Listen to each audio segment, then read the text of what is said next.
నమస్కారం, ఘంటారావానికి స్వాగతం. ముందుగా ప్రధాన అంశాలు. బీసీ కులగణన పారదర్శకంగా జరిగిందన్న సర్కార్, పొరపాట్లుంటే బాధ్యతగా సరిచేస్తామన్న మంత్రి పొన్నం.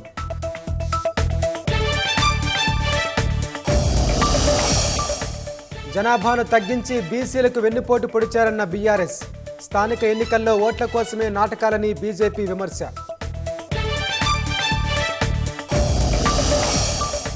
ఎస్సీ వర్గీకరణ అశాస్త్రీయంగా జరిగిందని ఎంఆర్పీఎస్ ఆరోపణ, కాంగ్రెస్ సర్కార్ మోసం చేసిందని మాలల ఆందోళన.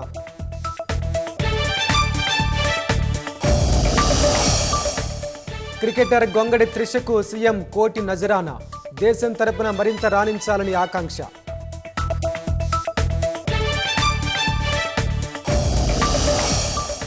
హైదరాబాద్లో 1,60,00,000 విలువైన డ్రగ్స్ స్వాధీనం, 3 విదేశీయులను అరెస్టు చేసిన పోలీసులు.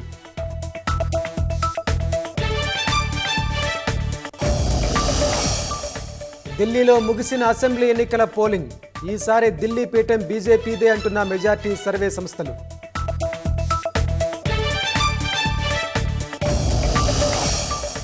అక్రమంగా ఉంటున్న భారతీయుల్ని తిప్పి పంపుతున్న అమెరికా, తొలి విడతలో సైనిక విమానంలో స్వదేశానికి చేరుకున్న 104 మంది.